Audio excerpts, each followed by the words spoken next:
is. I take checks. That's what I get.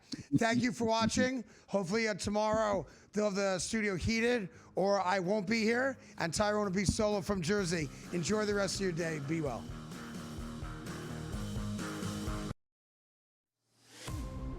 They have by far the highest ceiling out of any team in the league. Elite talent, NBA talent, NBA shot making, versatility, and the best coach in the league in John Shire. They can beat you in multiple ways. Half court, full court, running gun, walk it up. And they out-execute you, maybe except for that game versus Texas Tech. College basketball today, only on SportsGrid. When did we become, so bitter that we can't accept another man's apology? We make mistakes all the time. And as a grown man, you have to say, I'm sorry every once in a while. And it's okay to say that. And the apology, I think, should be accepted. And in this case, I'm accepting it. The Craig Carton Show, only on SportsGrid. The Chicago Blackhawks of the National Hockey League are now official partners with Kalshi. It takes effect this week. Each side can use the other's intellectual property for co-marketing purposes, and Kalshi will be promoted during home games at the United Center and on Blackhawks broadcasts. First of its kind, certainly probably not the last as well. Newswire, only on SportsGrid. Arvel Reese at 8%. I got to tell you right now, I have no idea who that is or if they're playing a joke on me, Joe. Yeah, that's going to be interesting Who is that? here, but I have no idea. You need to know? But no idea. But don't you have to pick the Heisman winner, Don? Isn't that like the rule of thumb if you're going to take a quarterback? Is he not the best quarterback? The Early Line, only on SportsGrid.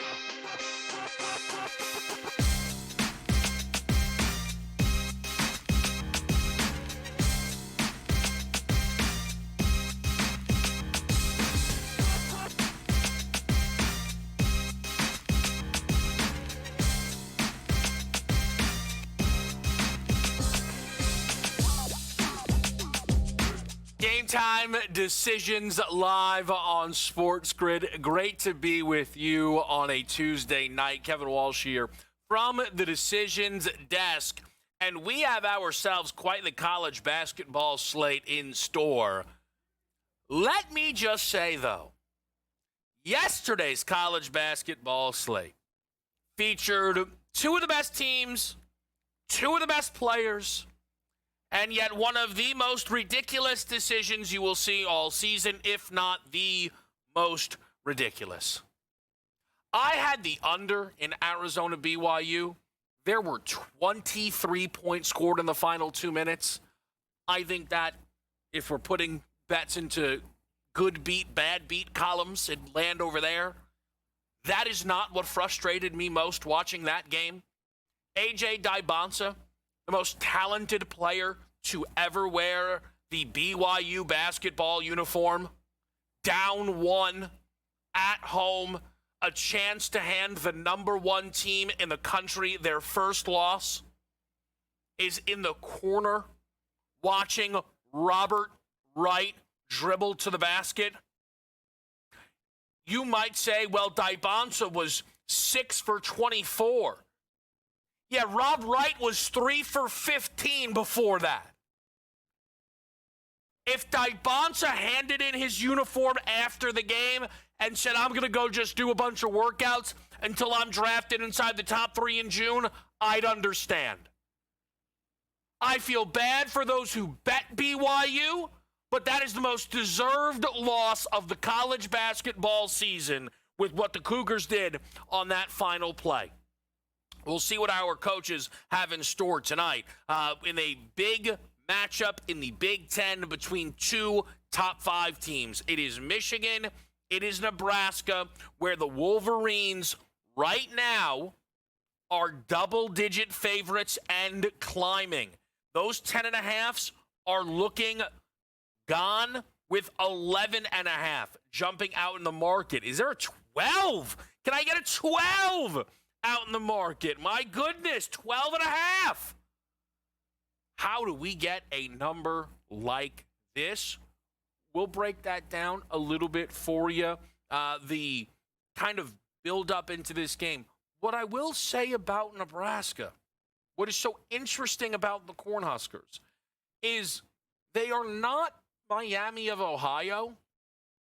Like, the story of Nebraska isn't just, oh, they are 20-0. They have played both Illinois and Michigan State, the number one offense in the country in Illinois and the number one defense in the country in Michigan State, and won both of those games. Now, by 3 and by 2, right? Tonight, the odds suggest a not just loss, but a comfortable loss is around the corner for the Cornhuskers. We will see. We will break it down undoubtedly, along with a lot here on this college basketball slate, where you have a number of ranked teams on the road. Michigan State laying more than double digits. We got 14.5 right now, all right? Against Rutgers. You know, we can't get involved with that game. We're here in New Jersey. Enjoy it if you can. Oklahoma catches 3.5 with number 15 Arkansas in their building. Virginia, looking to bounce back off of their loss against North Carolina, will lay 9.5 at Notre Dame. And then you will also see Purdue, Indiana at Assembly Hall, where the Boilermakers are laying 4.5. Will Signetti, will Fernando Mendoza, Elijah Surratt, will the Hoosiers football team be in the building tonight? I care about that. Maybe no one else does, but I'd like to know. And I think it should be a fun atmosphere regardless. You've got some good games in the SEC as well. Vanderbilt, Kentucky, along with Alabama, Missouri. We also are featuring the two non-power conference ranked teams, 19-1 St. Louis and 20-0 Miami of Ohio. So we will cover this college basketball slate. There is some NHL up for grabs tonight. Pretty big slate. Your early slate will begin, of course, with the Sabres. So you got to imagine best bet segment. Come on. I mean, look how quick they had the graphic ready of the Sabres Maple Leafs game board. Come on, man. I mean, come on. I mean, really. The only thing I've ever seen them pull quicker is a Case and Wallace B-roll. Should we get an update on Case and Wallace DPOY price while we're here and hanging out? I mean, is he pick yet? What's the story? Oof, 100-1. Working the wrong way. Working the wrong way. That's okay. Still beat the number. Still beat the number. Still a good bet. Speaking of the NBA, rat slate. Call it like you see it. It's awful. I mean, really. What's the best game on this slate? Oh, wait. I'm an NBA guy. What's the game here? The 6.5 that Washington is catching from Portland's your lightest number. 14.5 in the Garden against the Kings. 14.5 for the reeling Oklahoma City Thunder against the Pels. What is going on with this NBA? 8.5 for the Clippers at the Jazz. The Clippers are red hot. They made someone eat paper on Twitter. I don't know. I saw it. I don't know what's going on. Why do these people keep saying, I'll do this crazy thing if a crazy thing happens? Stop doing that, man. Really, what is that? You know what? Let me be brave. If the Sixers lose tonight, I'll have dessert. You know what? That's fine. Whatever, man. Whatever. We lay it on the line. We lay it on the line. All right? So now we've already got a bet on the board. All right? Clip it, send it out. I'm not scared, social team. Okay? If the Sixers lose, I'm having dessert. And that's risky because I had dessert last night. And the night before that. Kid's on a heater. Kid is on a heater. NFL Super Bowl 60. Where are these odds? Huh? What's the latest we're seeing right now? 4.5, really, for the most part. And I wonder if this number just sits rest of the way. It'd be interesting if it does. You'd have to imagine at some point we'll see movement. Total 45.5, almost everywhere. All right, still a flat 46 in the mix with this number. We will talk a little bit more about Patriots Seahawks. We'll get, you guys know I'm on New England. We'll get the other side a little bit. One of our guys in the back is on Seattle. We also have Adam Kaufman joining us tonight, where I will, despite being on New England, make sure to not be too kind to New England. Kaufman will handle that assuredly. We'll also, speaking of a little AFC East, Joe Brady hired by Buffalo. A lot of takes out there. Not a lot of people like Joe Brady. Interesting. Joe Brady, though, was somehow a big upset to get this job. That was silly. The second they kept Brandon Beane, it told you the job was going to be Brady or Daboll's. They were going to go in-house. Some reporters out there were like, they interviewed a bunch of different candidates, like a bunch of former people that worked for him. They just went for the one who's currently employed. Thanks for that update. Huh? What would we do without you? That's great stuff. Yeah, Joe Brady, though, already compiling a staff here. Folks are excited about the defensive coordinator, Jim Leonard. All right? So get excited there. Maybe they got something brewing. What Buffalo really has going for them, and we will expand on this later tonight, is they are not looking to prove the world wrong. No. Something far more impactful. They are looking to prove themselves right that everything was Sean McDermott's fault. I like it. I'll be honest with you. I kind of like it. Uh-oh. Is that Buffalo Kev? I mean, he's always around the corner. What do you say? It's Michigan. It's Nebraska. It's a top 5 matchup. We break that down next.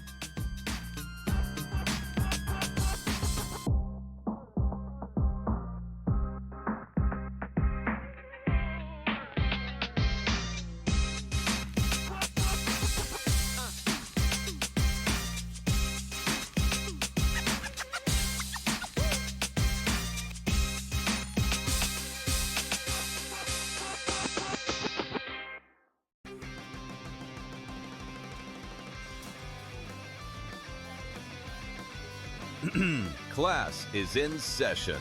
Today, let's talk about the teaser. A teaser is a multi-leg bet where you shift the point spread in your favor. You get better numbers, but every selection has to win. It doesn't matter what you bet if you don't have the insights. Tune into SportsGrid and get ahead of the class. But I remember being 16 in high school, being in my school uniform, long pants and a tie, and I deadlifted 200 kgs, so that's 440 pounds. So yeah, so that was I actually have a video of it, so it might get leaked somewhere. Someone might be able to find that one. We might need to get that one to B-roll the show in. The Smiley Show, only on SportsGrid. Marshall's a tough environment, though. Marshall's that sneaky road trip, in my opinion, and this has been like a decade long that Marshall's been fire at home and terrible on the road. That's a dangerous road game, but if you look at, there's no return game with Kent State. There's no return game with Akron. Maybe when they go to UMass with Frank Martin being such a good coach, he could really take teams out of their rhythm. But I think there's a case that they could be undefeated in the regular season. In-game live, only on SportsGrid. 57% chance of winning a PGA Tour major. Would I be wrong by saying I want to invest in the no on Scotty Scheffler? And that $100 investment would pay back $213 here. Everybody thinks Scotty's going to win. It's like 100 golfers in those fields each and every week in the majors, the best golfers in the world. I'm going against the grain, Joe. Give me the no on Scotty Scheffler. Prediction Markets Edge, only on SportsGrid.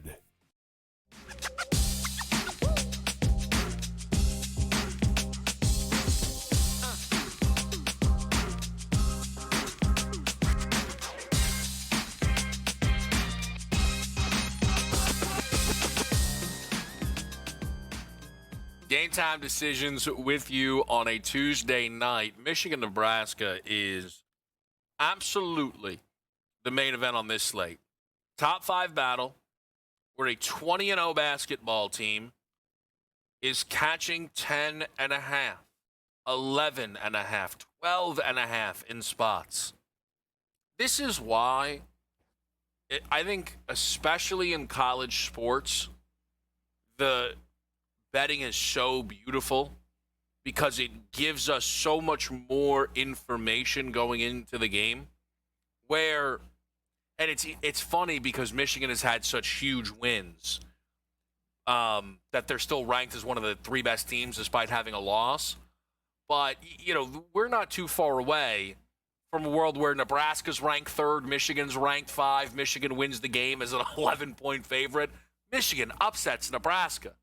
But that is not going to be how this one is discussed here.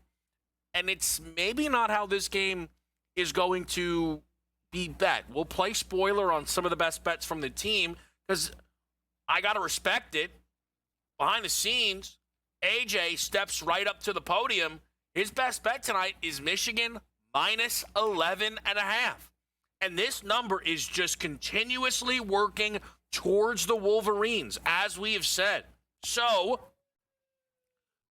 let you try and figure out why. And here, we'll put the rest of these best bets on the board, all right? And don't be scared to check those Twitter outs. I know AJ is flying full cards out there on freezer burn bets, so make sure you're locked in. Darnell, tons of Joe Brady. Kofsky once tweeted about Pete Alonso at 12:30 at night. I think it was his first tweet in like 4 months, one of my favorite tweets I've ever seen. All right, so get in the mix with the fellas there. All right, some hockey picks. We'll expand on those. AJ's locked in with Michigan, so he has you kind of covered on the side. I just want to try and just, wrap your hands around this game, right? Michigan is probably still the most impressive team I have seen this season, and they are still, right there, just narrowly passed up by Arizona when it comes to the favorite to win it all, the number 1 team on Ken Palm. Like, it's all right there for Michigan. I do wonder if the trip to Vegas has inflated this team a little bit. For those who do not remember, or maybe you're not, huge into the college, so you weren't watching the Players Era Festival, the Michigan Wolverines went to what was a really big tournament featuring a ton of good teams and laid waste to everyone they played. They beat San Diego State by 40. They beat Auburn by 30. And they beat Gonzaga, who, by the way, has 1 loss that game by 40. It is so impressive what they put on display. The tally over the 3 games is 297 to 187, a point differential of 36.7 for Michigan. In their other 16 games, it's 20.5. Still dominant. I am in no way saying Michigan is anything other than one of the 5 best teams, 3 best teams in the country. I tend to believe they're the best team in the country, right? But there's a big gap. In 16 other games, 20.5. In their conference games, 14.9 points per game. And in their last 6 games, Michigan, again, still dominant. Very good. 1 loss. On average, they're winning by 7.5 points per game. We have seen things all of a sudden get much tighter. And what's interesting for Michigan, all of a sudden, you look at who they've played. And again, I'm trying to be very careful with this. They have not played the Big Ten's best until tonight, where they're home against Nebraska. And then this weekend at Michigan State. Later on this season, games against Purdue, Illinois, Iowa, another game against Michigan State. So, for this Wolverines team, I think tonight we'll learn as much about them as Nebraska. And I think that number is telling. I think the way the number is moving is telling. And I think Michigan is due. The biggest difference I feel in the most recent games and why the margin of victory is not so gaudy they're not scoring at that same rate. In Vegas, 99 points a game. Their other 16 games, it's 90.3. In conference, it's 87. Over the last 6 games, it is just 80.8. I expect Michigan to score it tonight because Nebraska has been a little chameleon-esque, and they will play to the environment that which they are in, and Michigan is an up-and-down basketball team, right? We saw Nebraska play Michigan State. Neither team scored 60. We saw them play Illinois. Both teams scored 80. I don't know how close Nebraska will be able to keep this, but if they keep it any type of close, it's going to be because they came along for 75, 80 points in their own right, because I fully expect Michigan to be ready to make a statement again. Because the last time we saw Michigan play in a game this exciting was the Gonzaga game where they won by 40. So I think it's on the board. They score 100. I'm on the over 156.5. I think that is at least my favorite way to play this game tonight. I think it is very, very live that Michigan wins by 25 points. I think Nebraska could be in the mix. But we're not going to root that in because Michigan, best bet for AJ at minus 11.5. There were 3 other best bets to dive into, including 2 from the hockey slate. And you might say, wow, why? Easy answer. The Sabres are playing and the Canadians are playing, which is how Chris and Sam these days are deciding their best bets. We'll break those down after the commercial, next, right here on SportsGrid.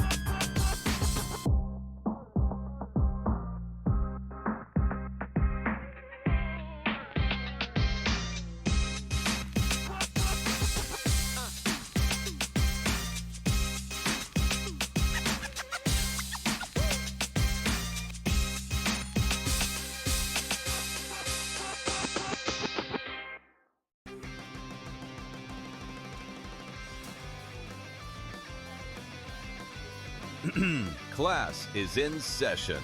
Today, let's talk about the teaser. A teaser is a multi-leg bet where you shift the point spread in your favor.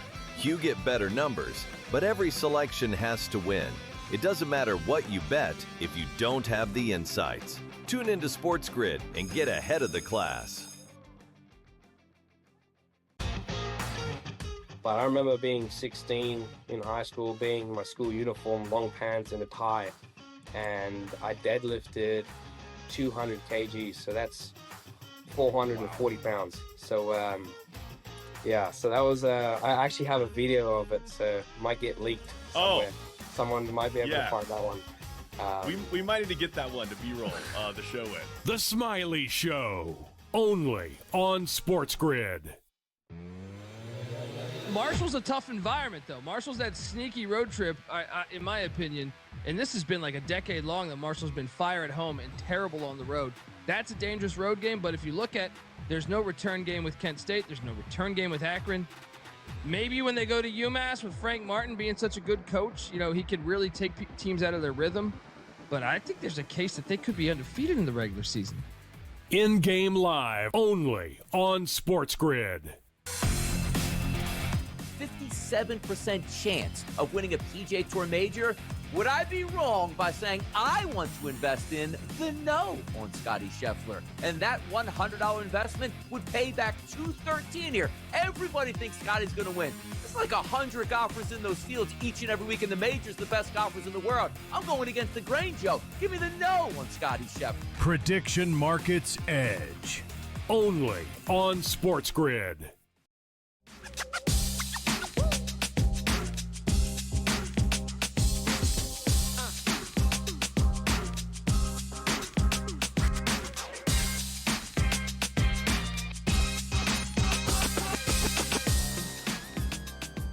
Game time decision here on SportsGrid. Folks, let's get involved. Yeah, one decision to make. Tune into the show. Nailed it by you. We'll make the rest of them. Okay, so here's the deal. I am giving Chris and Sam a hard time over their best bets. However,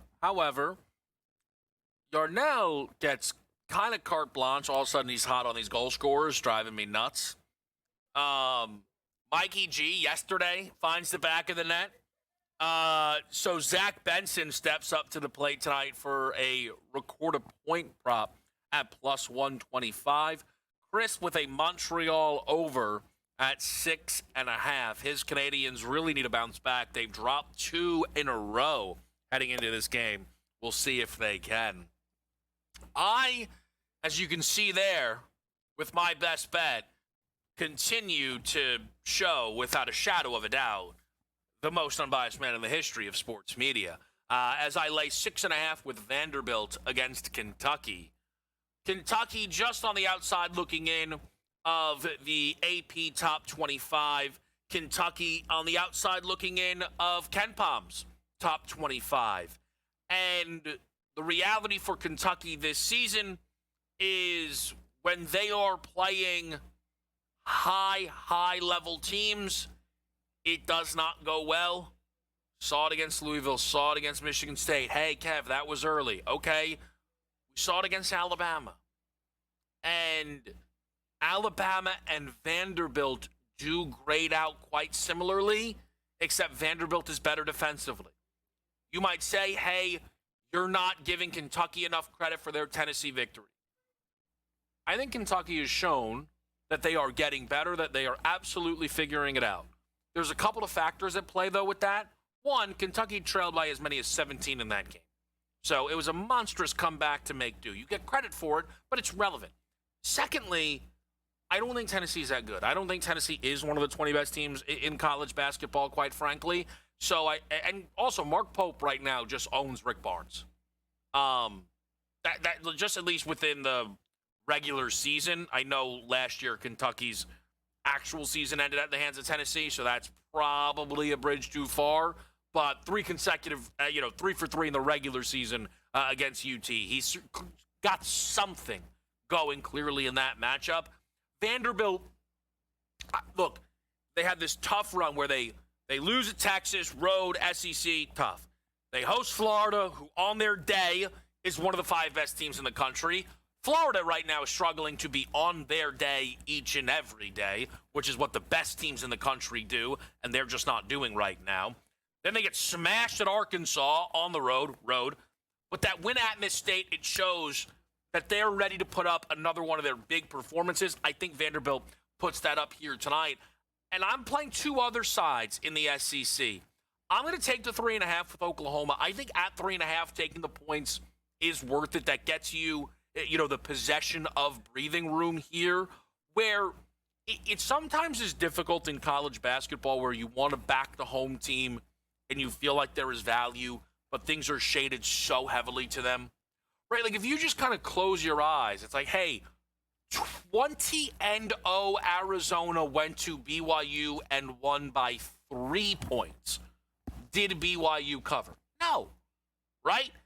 Things are shaded so aggressively towards these home teams. And again, because a lot of times they pull it off. BYU, if that game was at Arizona, would have lost by 25. But they're home, they make the run, and they give themselves that opportunity. With Oklahoma tonight, when this number was, 2.5 even, it's like, you're just betting to win the game. I think OU is ready to grab themselves their second SEC victory here against Arkansas. But I'm not going to leave those 3.5 points on the floor. We're going to pick those up. I am going to lay 10.5 with Alabama tonight. It's a good chunk of points. I'm not saying it's not. But I don't think it's too many. Missouri is not very good this year. I know the 14-6 looks nice. Heck, even a 4-3 record in conference looks nice. They're not very good. We saw it when they played Kansas. We saw it when they played Illinois. Them beating Florida, I chalk more up to this Gators team not having rhythm. Maybe that's dismissive. I don't think it is. And Alabama, who have now not only lost 2 in a row at home, but 3 of their last 5 games overall, I think they're due for one of these games where they're in the 90s and their opponent just has no chance. You could say, why not play the Bama team total?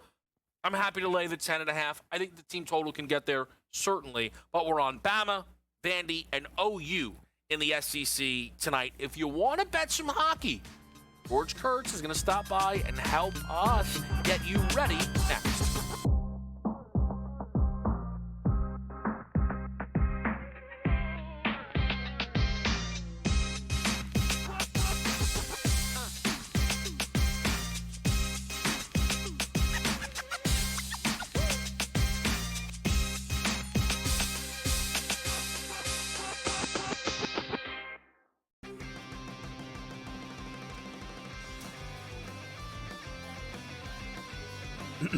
Class is in session. Today, let's talk about the teaser. A teaser is a multi-leg bet where you shift the point spread in your favor.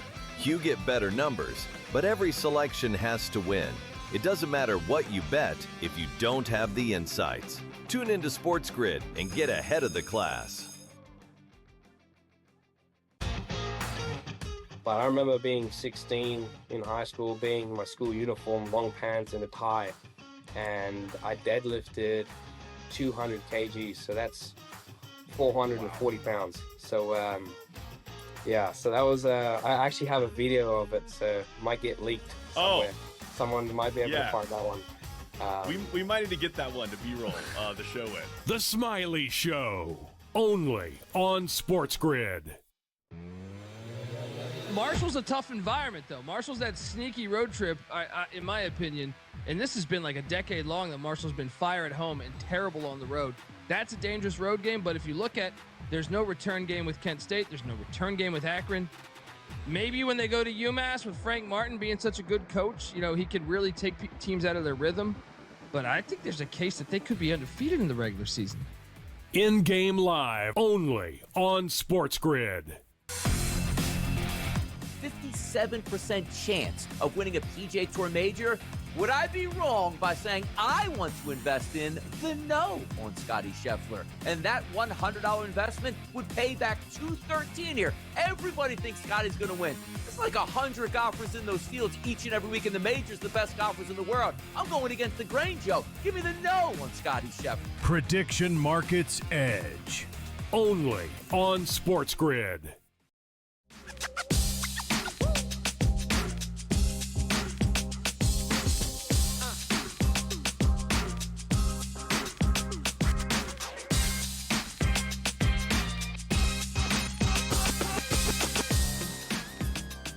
Game time decisions here on SportsGrid on a Tuesday night. Joined by one of my favorites, my guy George Kurtz.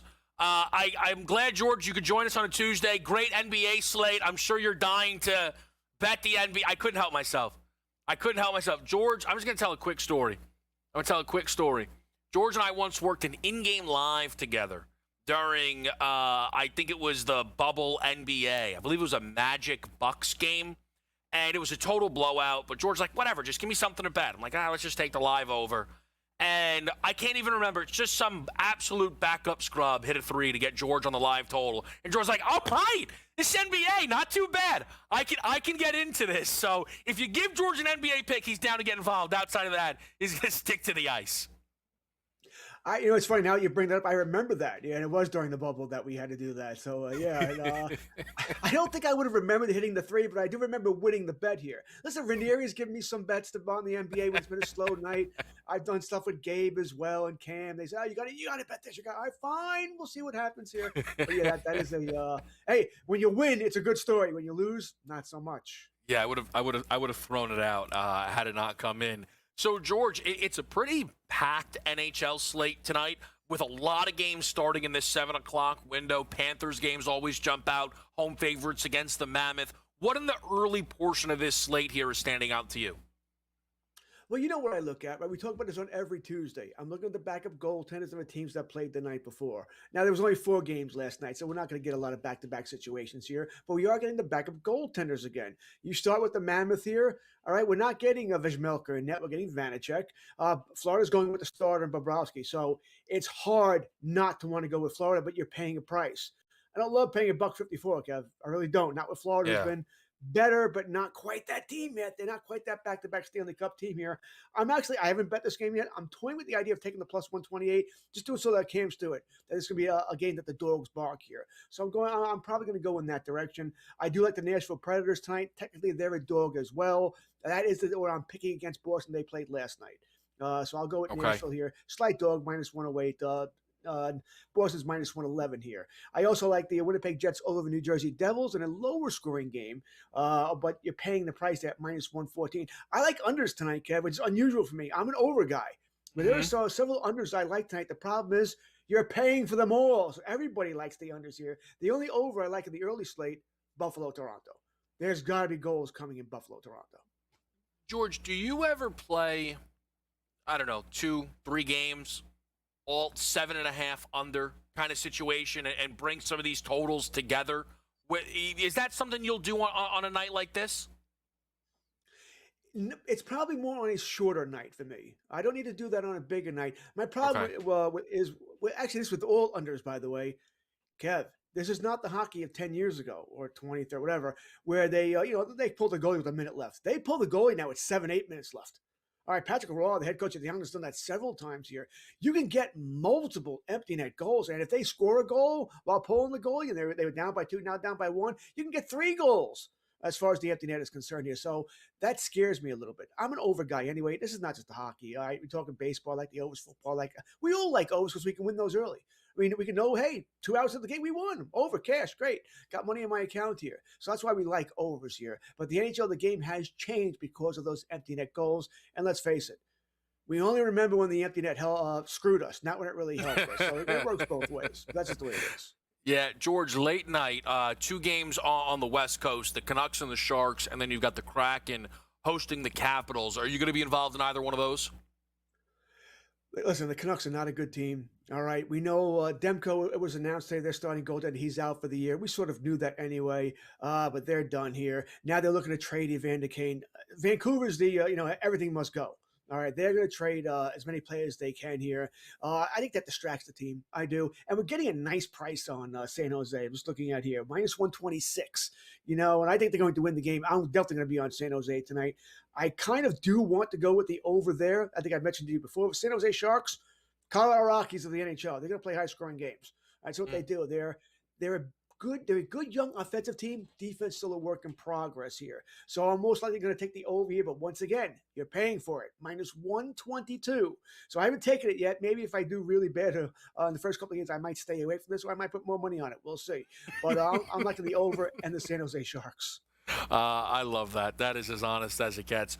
George, I do want to ask you while we have you just some early Super Bowl thoughts. We saw this number start at 3.5, get moved up to 5 with Seattle as the favorite, settling in right now, really 4.5s everywhere. Is anything early standing out to you for Seahawks Patriots? What do we believe here? All right, Drake May has been horrible. He's been bad, right? There's no other way of looking at that. But I also believe that they didn't want him to do anything on Sunday against Denver. They knew Stidham was not going to beat them. All right, so they didn't want him to make that mistake, turn the ball over, which he's done, 6 times in the previous 2 games there. So I'm sort of willing to give him a pass for that. I think it's this simple. If you believe in Sam Darnold, if you think he is the guy, I don't need him to be how good he was against the Rams, but if you believe that he's not gonna fall, not gonna be a deer in the headlights, not see ghosts. All right, we're gonna hear that phrase a million times because it's against the Patriots again. If you think he's gonna be that guy, they're the better team, Kev. They're just the better team here. All right, so I'm on the Hawks. I took them immediately because I was worried the price would go up. It actually came back down. I think it started at 3.5. I know some people think it might get to 5 or 6 by the time the game comes around here. I'm on the Hawks. They're just a better team. But it's not all because of Drake May and how bad he's played. It's like, I'm willing to give him a little bit of a pass because I think Vrabel said, you're not losing it for us. All right? Well, just hand the ball off. Run the ball when you want, but don't throw the mistake here. So I'm willing to throw that out a little bit in what was pretty awful weather there in Denver, especially in the second half. I agree, George, with the assessment. I think that it was a very the opposite of prideful, right? Like they swallowed their pride, New England. They didn't force things that were unnecessary. I will say one thing, and I like mixing these questions in, George, because I know it's really far out, but this Trevion Henderson stuff remains incredible. Everyone thought he would eventually take the job. He did. He was really good. Ramondre Stevenson came back from injury, playing incredible, and all of a sudden, Henderson's awful and can't get on the field. I think that is not only fascinating for the Super Bowl, but for guys like yourself, right, hosting on FST, of course, here, what that means for Henderson next season. Scary. All right, that's what it means. I mean, I think what I find most bewildering out of this is that Vrabel trusts Stevenson, which I find amazing because the guy fumbles a lot, right? But he trusts Stevenson more than Henderson. That being said, I wonder in the Super Bowl, and I'm going to have Henderson, by the way, his over rushing prop picks. It's so low. But I wonder if he's going to have to go with Henderson because he's going to need the big playability. right? Henderson can break it. He can take the rock to the house at any time here. He has that capability here. So I wonder if he's going to need that. They're not going to win this game 10-7. All right. Even if Darnold is not the Darnold against the Rams, you're going to have to score 3 touchdowns to win this game. I have a hard time seeing anything less here. And that's going to be not easy to do against that very good Seahawks defense. It's not the Broncos. It's not the Texans, but it's probably next best there. So I think he's going to need Henderson to break. I'm not saying he's going to break a touchdown run, but he's going to need to get those double-digit runs, 10 yards here, 12 yards there, that sort of thing. I'm going to be on Henderson for his rushing yardage prop in this game. I think he does get used more. It's interesting, George. I don't know how my opinion on the matter will grow, but the one thing that I thought Trevion had going for him is Ramadre's a fumble risk. And in the snow, you would think that would work Henderson's way.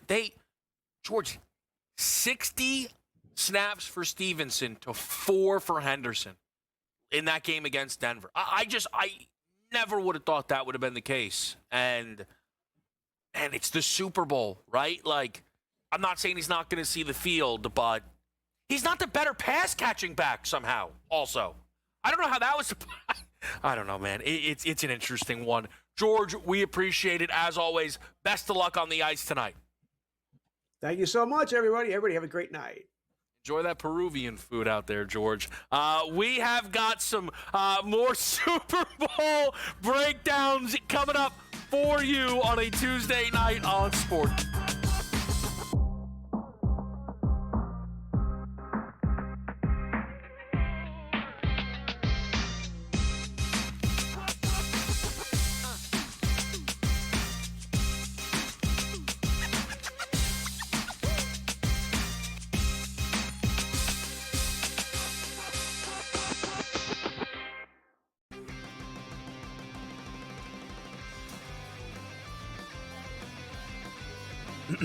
Class is in session. Today, let's talk about the teaser. A teaser is a multi-leg bet where you shift the point spread in your favor. You get better numbers, but every selection has to win. It doesn't matter what you bet if you don't have the insights. Tune into SportsGrid and get ahead of the class. But I remember being 16 in high school, being in my school uniform, long pants and a tie. And I deadlifted 200 kgs, so that's 440 pounds. So, so that was, I actually have a video of it, so it might get leaked somewhere. Someone might be able to find that one. We might need to get that one to B-roll the show with. The Smiley Show, only on SportsGrid. Marshall's a tough environment, though. Marshall's that sneaky road trip, in my opinion, and this has been like a decade long that Marshall's been fire at home and terrible on the road. That's a dangerous road game, but if you look at, there's no return game with Kent State. There's no return game with Akron.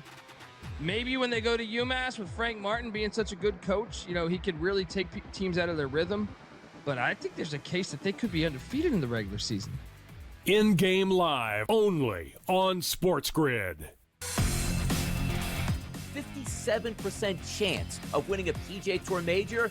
Would I be wrong by saying I want to invest in the no on Scotty Scheffler? And that $100 investment would pay back $213 here. Everybody thinks Scotty's going to win.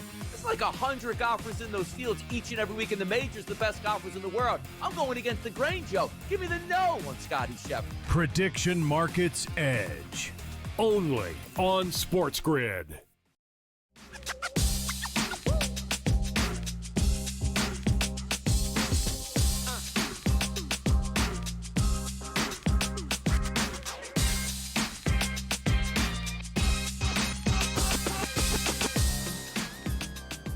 All right, here we go, folks. In the mix on a Tuesday night with you. As far as the college hoops goes, we've got Michigan State, Rutgers underway. We will re-rack, reset your best bets momentarily here on the show before the top of the hour. Ryan Talbot joins us tonight from the Buffalo Bills to talk about Buffalo hiring Joe Brady. And I actually want to start there momentarily. We'll get back to Super Bowl 60, but the Joe Brady hire has, I think, made a lot of waves. I think Buffalo in general has really caused a lot of stir with their last 2 weeks or so, the loss against Denver and the firing of Sean McDermott. Now, some of this I think has been maybe a tick overcomplicated. But to me, when Buffalo fires McDermott, keeps Brandon Beane, and immediately we hear they're looking to interview Joe Brady and Brian Dable, it felt as if we knew that those are the only two names they were going to consider. Then they go on top of it and say, hey, Josh Allen's going to be heavily involved, and every other interview was pretty much a show. Like, hey, maybe something we'll see, and it'll stun us, but probably not. And I think it shows that this Buffalo team, organization, right or wrong, is pinning a lot of the shortcomings on McDermott. What I think is interesting is Buffalo has been knocking on the door, obviously, for a long time. So, in some ways, Buffalo not doing a full teardown makes sense. Why would you give Josh Allen a whole new offensive coordinator when he has now given you, 3-4 straight seasons of top 5 MVP finishes? Obviously is right now still the reigning league's MVP. An offensive coordinator who not only illustrated the best rushing attack in the NFL this season, but was the offensive coordinator for maybe the greatest offense ever in the history of college football with the 2019 LSU Tigers. I think it makes sense to want to keep that guy who's got a great rapport with your franchise quarterback in the building. I do. People immediately wondered, well, what are you going to do about the defense? Sean McDermott was covering, right, for defensive gaps. Boom, they get Jim Leonard. Now there's some excitement. There's some people who are excited about what Leonard can be out of Denver. But sometimes asking someone to cover up the holes that you may have on your roster and asking them to do it again and again and again is a bad idea, right? And I think Buffalo, over their last 2 seasons, has probably been doing that with Josh Allen and Sean McDermott. Josh cover up any deficiencies offensively. Sean cover up any deficiencies defensively. And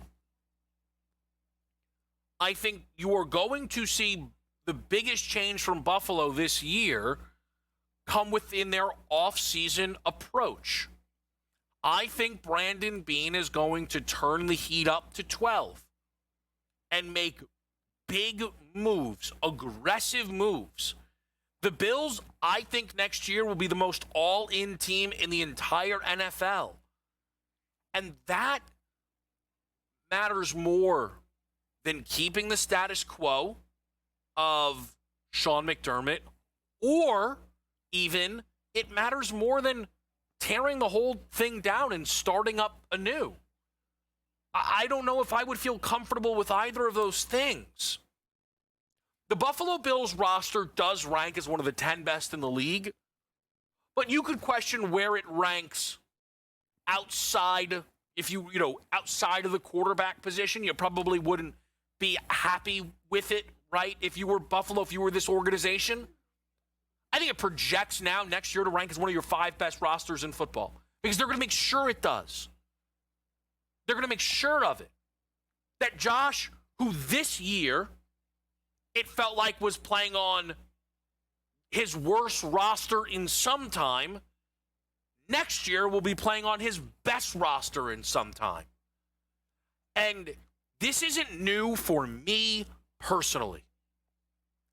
I remember during when Josh Allen's song was being sung the loudest, the 13-second game, the literal accomplishment of his career, losing in the second round to the Chiefs, where people swore up and down, if the Bills win that game, they win the Super Bowl. Despite the team they lost to the team who lost in the Super Bowl. And I was very hard on the Bills and Josh because that was ridiculous. And then people gave up on them, and then they were my pick to win the Super Bowl. The year the Chiefs beat the Niners with Purdy. Gosh. And Buffalo had an up and down season, but ultimately a Week 18 victory got them the 3 seed. And they were set up perfectly, or the 2 seed, right? Whatever, they were the 3 or the 2. And they were set up, the 2 seed, and they were set up perfectly to beat, my gosh, they were set up perfectly to beat Kansas City. They couldn't do it. The Ravens hand the Chiefs the game. It is what it is. But once again, everyone fell back in love with Buffalo. And we enter into these seasons with the Bills as Super Bowl favorites. The read right now feels like people are going to be done with Buffalo. Now, if I'm right about the moves they're going to make, that won't happen by the time we get to next season. And I won't be responsible for stepping up to the podium and picking the Bills to win the Super Bowl, which I'd like to not do due to my beliefs around this team, all in all. But do I think the Buffalo Bills have had a weird, tough stretch? Yeah. But do I think the Buffalo Bills made a good move today? Yes. And do I think the Buffalo Bills are set to make good moves this offseason? Also, yes. Let's talk a little Super Bowl 60 line movement and the best bets next.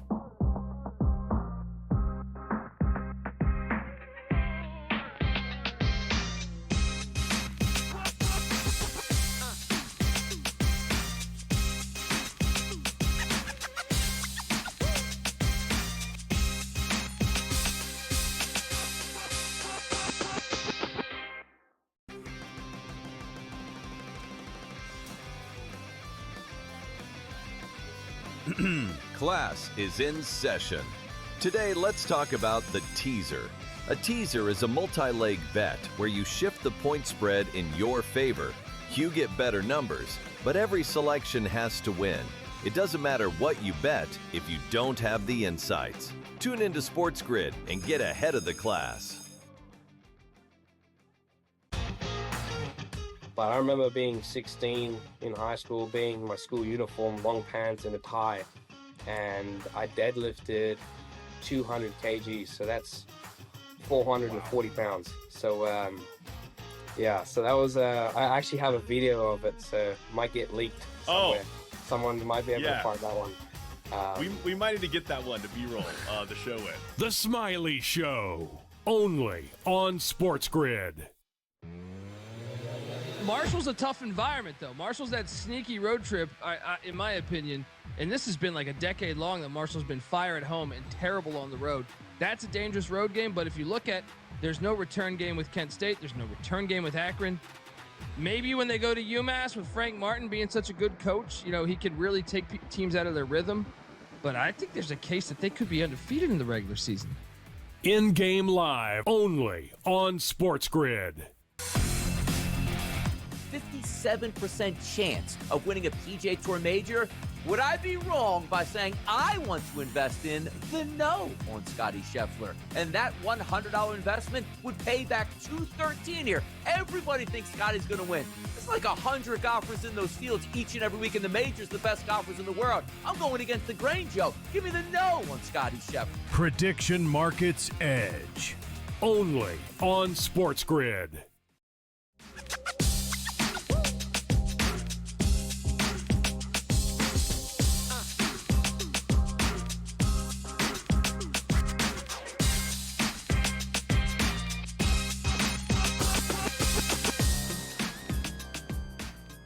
Okay, guys, we are live with you here on a Tuesday night. Best bets on this Tuesday. How many of these are 7 o'clock? I know the colleges are both NHL games, 7 o'clock. They absolutely are. Okay, so on the NHL slate tonight, Chris, Canadians, Golden Knights over the 6.5. Montreal's lost 2 straight. They look to snap it as at home. Against Vegas, they are a slight dog. The piping hot Buffalo Sabres, what a team, what a dream. Lost 2 in a row. They've now won 3 straight. They've won a bunch of games in, a recent stretch. They at one point were 11-14-4. They are right now 29-17-5. And as the premier Buffalo Sabres show in all of sports, I think it's great that we have another Zach Benson to record a point. Best bet. If you're Josh Doan, you got to wonder, hey, why am I not getting any love? I heard it's loosely affiliated with Chris was betting weekend hockey, bet Josh Doan. It didn't come in, and Sam is now worried that Doan is ruined because Chris tried to get outside of his Montreal betting window. That's what I heard. It's not me. I didn't say that. That's just what I heard. Michigan minus the 11.5. AJ loves it. Full card up there at Freezer Burn Bets. You can see the Twitter handles for everybody. So don't be scared to get in the mix. All right. Wolverines. Let's see where this number is going to lock in at. Do we still have some 12s? Yeah, 12.5. It's a big number, man. It's a really big number.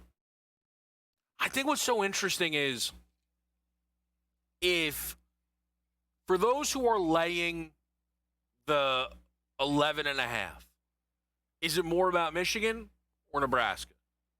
I think that's some people might say, maybe smart people would say neither. It's the spot, right? Maybe, play the number. I think that's all reasonable.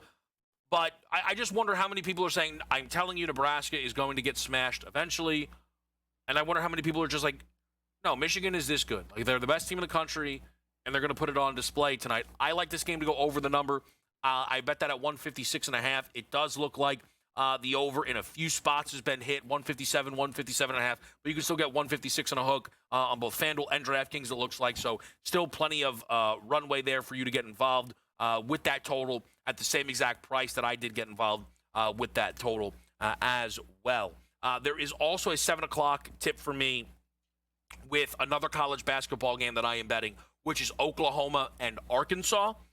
Where I took 3.5 points with OU. I did it minus 115. Looks like some minus 110 available right now. So a little bit better juice out there if you want to bet Oklahoma, who has been close a few times to pulling off this home upset. I think they make it happen tonight against the Razorbacks.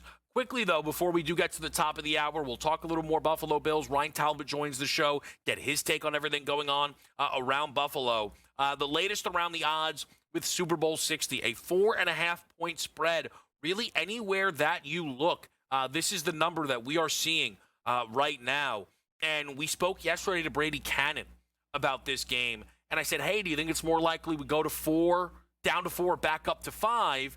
And I actually think the answer he gave was the boldest of the options, which is I think we're closing 4.5. Like, we can go up, we can go down, but I think this thing is really going to be a 4.5-point number when we kick off. And it's certainly possible. I've already established that I like New England. I bet them at +5. I will be more than willing to bet them again at 4.5. But I've played it for what it needs to be, and then you can kind of add on top of that, especially with the way these sports books toss the boosts out there. And we're going to continue to supply you a lot of different bets throughout the week around Seahawks Patriots. I am not yet to hear what many people believe with this total. 46.5's gone, down to 46, 45.5 even. If anyone out there has bet or feels strongly about Seahawks Patriots over-under, tweet at SportsGrid, at the Kevin Walsh. I'm curious where you're at on this total. I have to talk to Lisi. I need to know what he thinks. Gut instinct. Play along. You all out there know Lisa. You can't not. Do you think he loves the total? My guess is he does.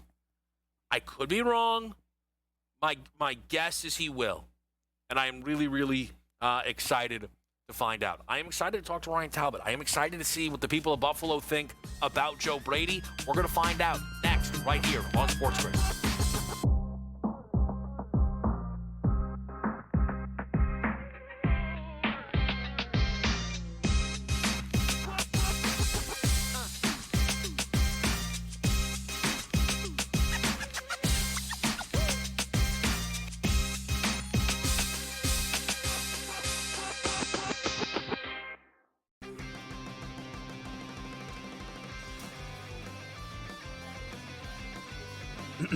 Class is in session. Today, let's talk about the teaser. A teaser is a multi-leg bet where you shift the point spread in your favor. You get better numbers, but every selection has to win. It doesn't matter what you bet if you don't have the insights. Tune into SportsGrid and get ahead of the class. But I remember being 16 in high school, being in my school uniform, long pants and a tie, and I deadlifted 200 kgs, so that's 440 pounds. So yeah, so that was I actually have a video of it, so it might get leaked somewhere. Someone might be able to find that one. We might need to get that one to B-roll the show in. The Smiley Show, only on SportsGrid. Marshall's a tough environment, though. Marshall's that sneaky road trip, in my opinion, and this has been like a decade long that Marshall's been fire at home and terrible on the road. That's a dangerous road game, but if you look at, there's no return game with Kent State. There's no return game with Akron. Maybe when they go to UMass with Frank Martin being such a good coach, he could really take teams out of their rhythm. But I think there's a case that they could be undefeated in the regular season. In-game live, only on SportsGrid. 57% chance of winning a PGA Tour major. Would I be wrong by saying I want to invest in the no on Scotty Scheffler? And that $100 investment would pay back $213 here. Everybody thinks Scotty's going to win. It's like 100 golfers in those fields each and every week in the majors, the best golfers in the world. I'm going against the grain, Joe. Give me the no on Scotty Scheffler. Prediction Markets Edge, only on SportsGrid.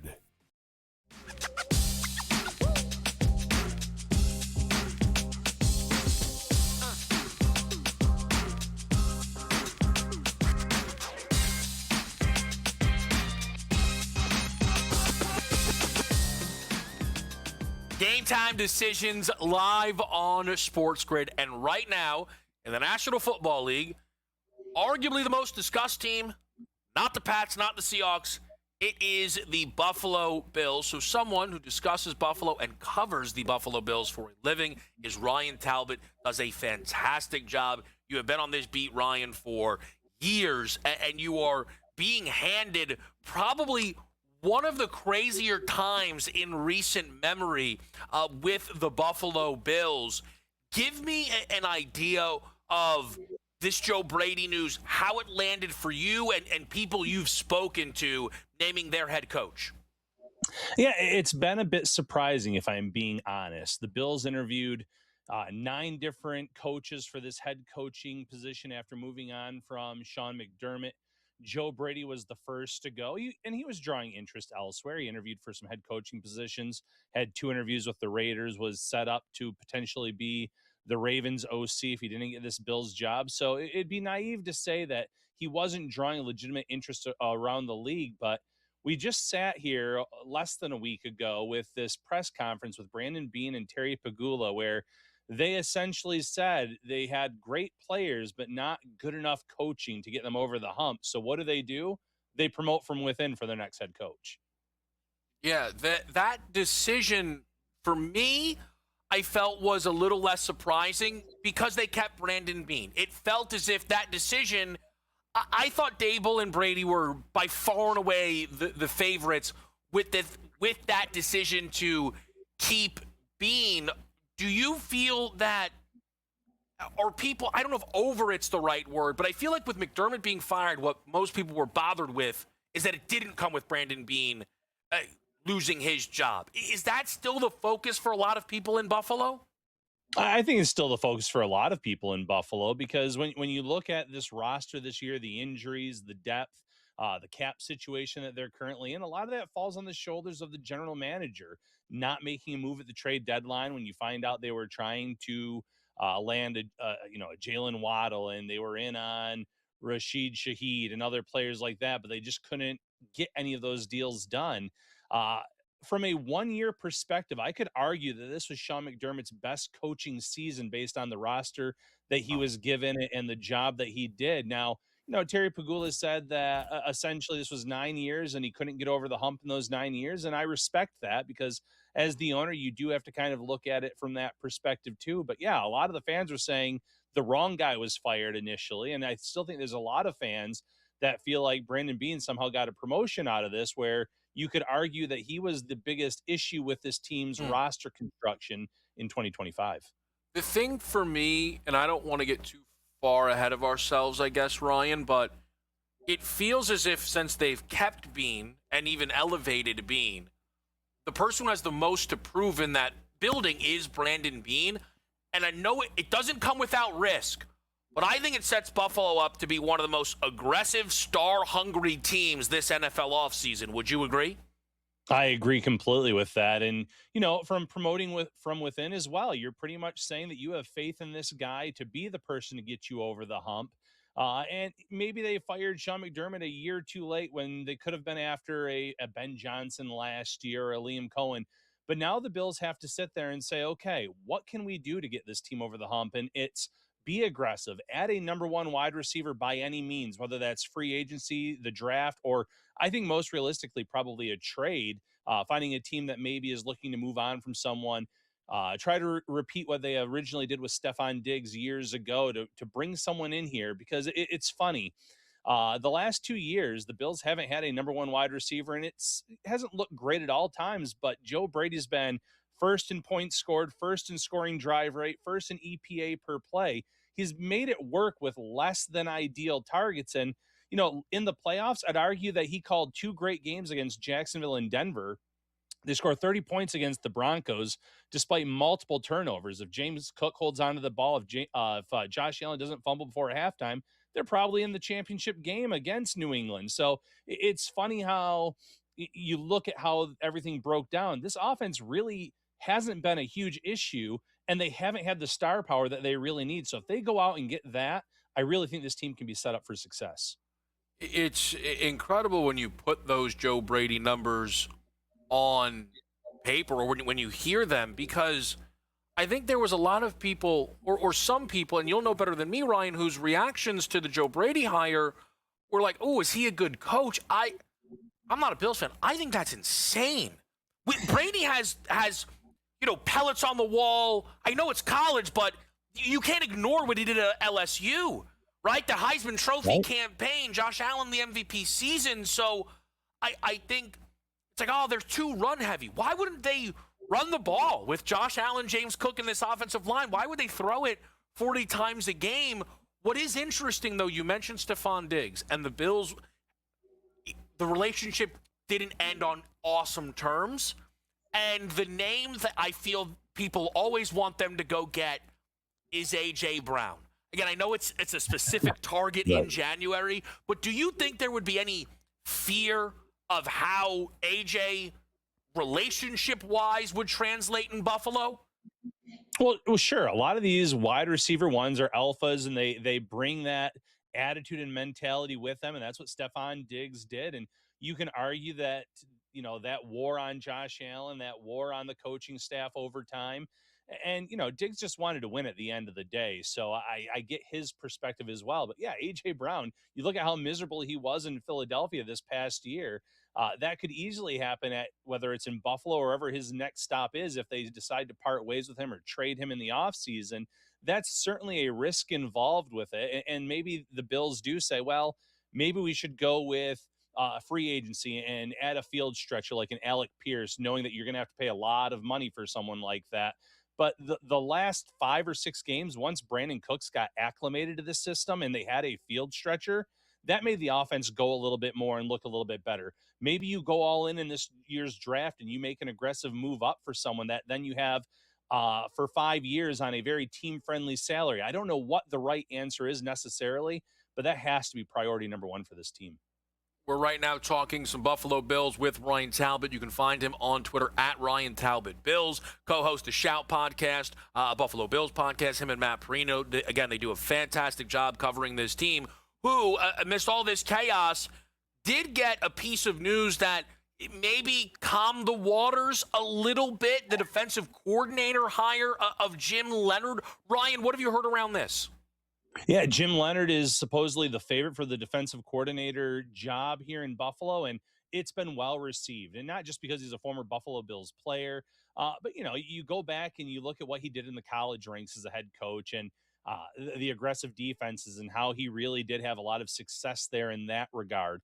What he's done in Denver and in his role there, the way they mix fronts and they simulate pressure, they send pressure. It's going to be a lot different than what the Bills have kind of grown accustomed to. I think some fans felt like that defense had run its course where they just were not winning with their front four. And that was just such a big part of Sean McDermott's defense. You had to win with your front four. They just couldn't do it. With these different looks and fronts that Leonard could potentially bring to Buffalo, it's going to mean a big turnover in terms of their personnel, but it also means a fresh start and something a little bit different, and that's exactly what this fan base wants. Let me ask you this, Ryan. Again, I know it's far away, 26. Buffalo's traded out of the first round before. Are fans clamoring for a position? The second you get eliminated, those mock draft machines get flying. We all know that. Do you think there's a positional target for Buffalo in round one? I think it's definitely wide receiver right now. That's what everyone's talking about. And DJ Jeremiah has said that, or Daniel Jeremiah, excuse me, has said that there's like 11 prospects in his top 50 at that position. That has Bills fans drooling at that potential. But you could also look at linebacker. They're old there. They have to make some replacement for that position. Not the most ideal first-round target. Defensive line, edge rusher has been a huge Achilles heel for this team as well. Yeah, we'll keep our eyes on all of it with the help of Ryan Talbot. Again, follow him on Twitter at Ryan Talbot Bills. Excellent as always. We'll talk some hoops now.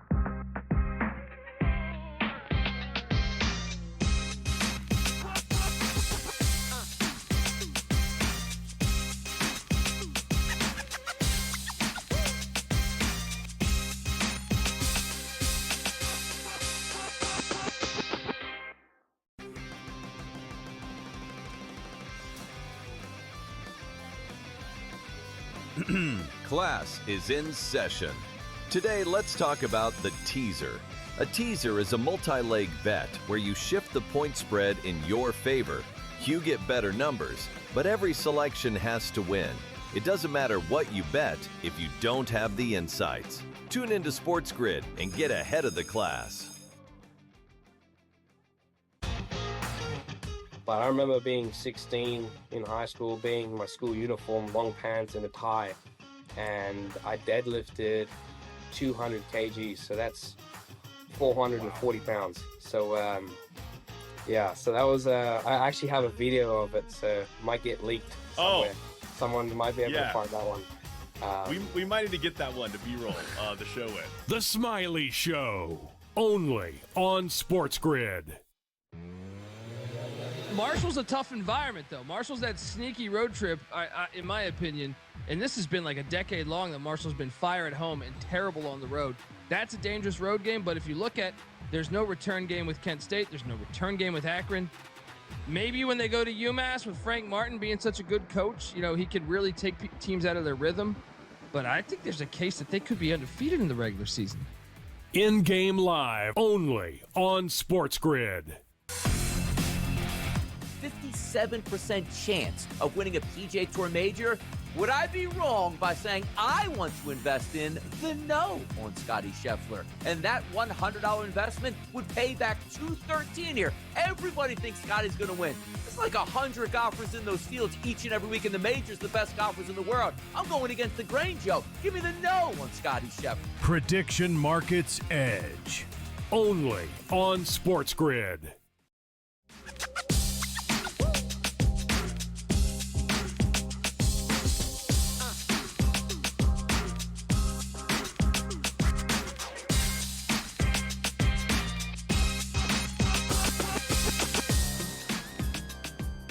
Game time decisions. We are in the mix with you on a Tuesday night.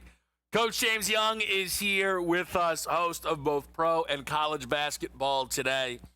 And I got to tell you, I am really glad that Coach is here to help me through this NBA slate, all this NBA news, because I'm going to lose an eye if my eyes roll back any further. Just some of the slate awful. There was a report today. I'm not saying the report is wrong. I am not, okay? Ian Begley's been around a long time. NBA people believe Giannis would like to play with Drew Holiday again. Who cares? Drew Holiday's on the Blazers. What does that matter? Like, really? Like, oh, Giannis misses the guy he won a title with and then, like, kind of was responsible for getting traded away, who then won a title in Boston. I got to tell you, JY, I didn't think I was going to start here. There's a lot of good games. Giannis, in his attempt to not be the bad guy, has become one of the most annoying players in the league. Oh, yeah, I'm telling you, I told you, he needs to go all Hollywood Hulk Hogan. You know what I'm saying? Kuzma, you stink. Miles Turner, you don't get no rebounds. KBJ, you can't get healthy. Don't even go on Doc Rivers. He just needs to embrace the hate. Everybody knows he wants out. It's almost like the more he drags us on, I think the worse he looks. Just say you want out. Everybody knows it's going to happen. Yeah. So, JY, for you, college basketball-wise, I know maybe some of these games started, but I know at least one of the Big East matchups you're betting has not just yet. Can you let the people know where you're looking? Yeah, I'm going Creighton money line versus Marquette. Marquette 2-8 straight up the last 10 games. They've just struggled K-Dub. Creighton 7-3 straight up. They could be that team pushing towards a tournament bid. But if you think about it, in the Big East, number 1 and number 2 in effective offense, effective efficiency, effective field goal percentage offense, turnover percentage, 3-point percentage, and 2-point percentage. They're markedly better than Marquette on both sides of the ball. Give me Creighton on the money line. And then UConn Providence, JY, you're in the mix there as well? Yeah, I'm taking UConn minus 14.5. Listen, they're better on both sides of the ball. I know that game in the dunk was crazy, and then Dan Hurley's team struggled a lot with that game in Villanova. I think they make a statement tonight. I'm laying the 14.5 with UConn tonight. Now 15.5, right. Top round. JY, I just wanted to ask you, I know the game is underway, it's early, but what were your thoughts on Michigan-Nebraska? Monster line with a top 5 matchup where the Wolverines are heavily expected to hand Nebraska their first loss. Well, I think in this matchup, to me, I was looking at team total over for Michigan. I think about them, it's about getting into offense and getting into flow and trying to just kind of attack them downhill. Now, obviously, early on, 2016, so you're still looking at 32-64. So I don't know what the live number is right now for Michigan in their game, but I would be looking at Michigan to eventually start to steamroll and get moving. And Michigan's team total is at 86.5 right now. I still think they could find a way with 11 minutes left to go, 12 minutes left to go in the first half. They could still be at 40 at the break. I like them over 86.5. All right, so JY, NBA-wise tonight, this is, again, it's not a great board, but it doesn't mean you can't find some value. And you, again, I know this game started, but I'm just curious, the breakdown. I guess maybe it speaks to how bad the slate is. You're hammering Wizards Blazers, props aplenty for you in this one. JY is doing what I've now called the stat stack. A point, rebound, and assist prop. You play it any way you want. Points are going Jeremy Grant over 15.5, over 8 in the last 10. 70% of his shots are from the 3 or at the rim, and the Wizards struggle to defend both of them. Wizards are 29th in points per game to power forwards. Rebounds, Donovan Clingan over 12.5. So far, Donovan Clingan has, I don't even know how many rebounds he has so far. 1, oh boy, better get to work against Alex Sarr. Over 3 of the last 4, Wizards are last in rebounds per game for centers. And then for assists, a guy that's being talked about maybe being traded, that's Drew Holiday. If he's in over 5.5, that's what I'm looking at tonight. All right, so JY, Knicks Kings, 14.5 point number. The it kind of went under the radar. The Knicks needed a game against the Nets and had their biggest margin of victory as a franchise ever, beat it by almost 60. I don't think they needed the game as much tonight against the Kings. But if they did, they could probably beat them by a gazillion. They're a 14.5 point favorite, Coach. How do you make some money in this game? I'm going to team total over for the Knicks. It was at 122.5. It's down to 120.5. 3 of the last 4 games, Sacramento's allowed over this. They don't stop anybody. Knicks under 6 straight of this number because I think they got the 120 last time, or 2 times out versus the Nets. Listen, 2 of the last 3 times the Knicks have played the Kings, they scored 130 plus. Knicks have to get that offense going. I'm looking for the team total over 120.5 for New York tonight. All right, I'm not mad at that. JY, props-wise, anything within that matchup? It's simple. It's Mitchell Robinson over 9.5 rebounds. If you look at the Mitchell Robinson over 6 out of the last 7 games, Kings are bottom 5 in rebounds a game for centers. Kings are bottom 10 in offensive rebounding percentage of an opponent versus maybe the best offensive rebound in the league, and they're last overall in rebounding percentage. Mitchell Robinson gets busy tonight over 9.5 rebounds. All right, not mad at that. I know there's one more play for you on the NBA board. I just want to let people know Nebraska, Michigan, 200 points maybe? My goodness, this game is off to an outrageous start. Not a rock fight. Not a rock fight. Not a rock fight, JY. Not a rock fight. I have some other college questions for you, so let's put it on the board. Clippers, Jazz, you're in the mix. What do you like? I'm going Clippers minus 8.5. They've covered 8 of the last 9 games. Clippers are 7-2 against the spread the last 9 versus the Jazz. 2 teams going in completely opposite directions. And then for play, Ivica Zubac over 15.5 points, over 4 in the last 5 versus Utah. Utah 28th in points per game to centers. 98% of his shots are in the lane. Who is blocking his shot from Utah? Nobody. It's an excellent breakdown. Behind the scenes, though, it's a bad beat. I mean, it's not over. It's not over, but it's a little bit of and it happens sometimes, man. It happens. We got some questions for Coach and an update for you after the break on Sports.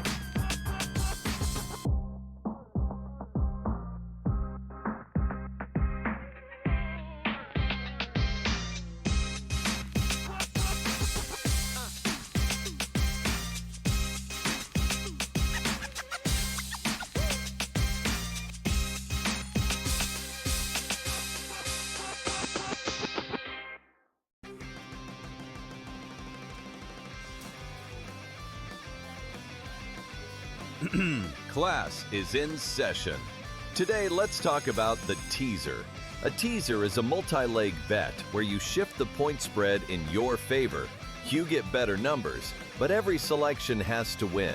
It doesn't matter what you bet if you don't have the insights. Tune into SportsGrid and get ahead of the class. But I remember being 16 in high school, being in my school uniform, long pants and a tie, and I deadlifted 200 kgs, so that's 440 pounds. So so that was I actually have a video of it, so it might get leaked somewhere. Someone might be able to find that one. We might need to get that one to B-roll the show in. The Smiley Show, only on SportsGrid. Marshall's a tough environment, though. Marshall's that sneaky road trip, in my opinion, and this has been like a decade long that Marshall's been fire at home and terrible on the road.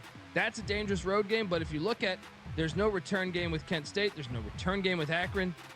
Maybe when they go to UMass with Frank Martin being such a good coach, he could really take teams out of their rhythm. But I think there's a case that they could be undefeated in the regular season. In-game live, only on SportsGrid. 57% chance of winning a PGA Tour major. Would I be wrong by saying I want to invest in the no on Scotty Scheffler? And that $100 investment would pay back $213 here. Everybody thinks Scotty's going to win. It's like 100 golfers in those fields each and every week in the majors, the best golfers in the world. I'm going against the grain, Joe. Give me the no on Scotty Scheffler. Prediction Markets Edge, only on SportsGrid.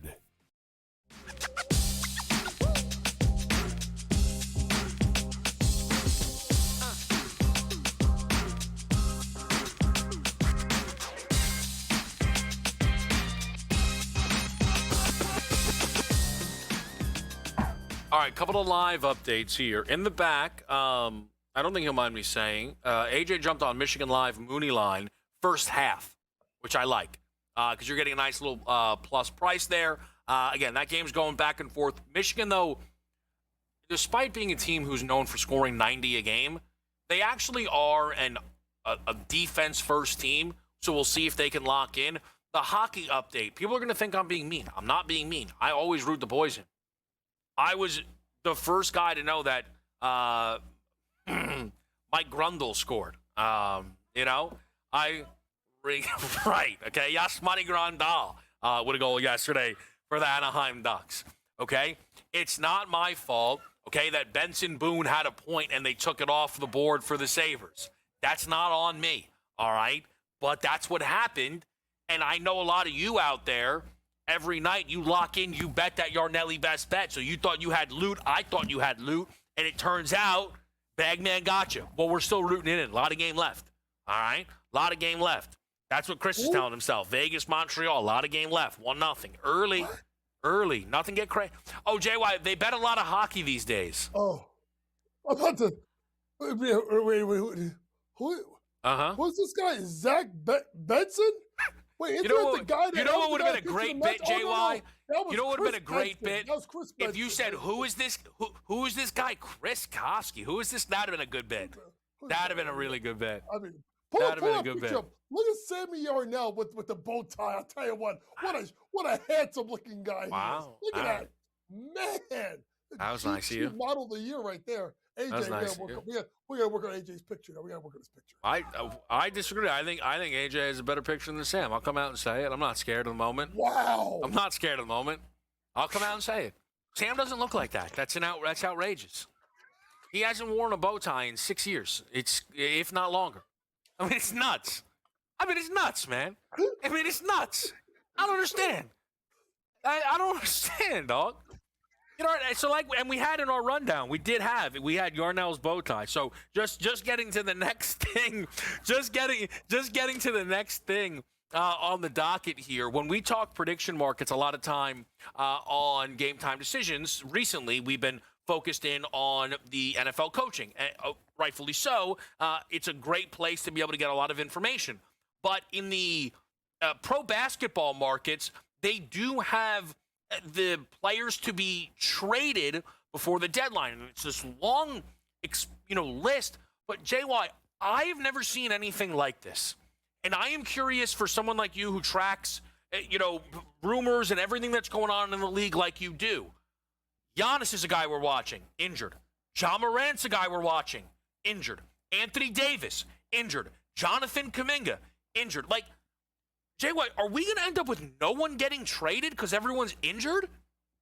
No, I think we're still going to make trades because I think people are still going to look at the fact that none of these guys, except for obviously, Jimmy Butler's out for the year, these guys should be working their way back within a couple of weeks. So it's more about jockeying for position. So I think there'll be a lot of medical reports shared in regards to trade. But the question is, Kevin, does that hurt trade value of players? Does Anthony Davis, who has a history of injuries, does that hurt his trade value? As Giannis, whom people don't want to admit it, has had injury problems in his career, does that worry about him? Especially the fact that Giannis, folks, has a calf injury, same calf twice. Do you know what the precursor is to calf strains? Yeah, that's called an Achilles. That is a concern. So it'll be interesting to see, but I still think, Kevin, there's going to be a lot of fireworks going to be traded. I don't know if you mentioned Ja Morant. He's another. I think you mentioned Ja. Ja's injured as well. So guys are injured up and down right now. So it'll be interesting to see who gets moved. I think there's going to be a lot of traction now. Just to give people an update on, some of these names, a lot of the bigger names have their own individual markets. One guy, JY, who is added, though, right now, and you've been telling us to watch this, Karl Anthony Towns, 42%. Again, I know it's not 50. Only guy who's above 50 is Kuminga. So it does feel like Cat, whether it's Giannis or not, JY, could be on the move, right? I mean, listen, all I had to see is this. Did you see that play where Cat went down to the ground and he's rolling in pain? And obviously, Larry Sanders says, take your time. You know what Josh Hart said? Get up. You know what that means? I'm telling you, they don't run anything for him. It's looking sour. Cat could be the move. I'm just saying this, Knicks fans. If you're moving him and getting Giannis, Mitchell Robinson and Giannis don't mix. I'm telling you right now, watch that implode. All right, awesome as always, Coach. We're going to be right back here. More Game Time Decisions.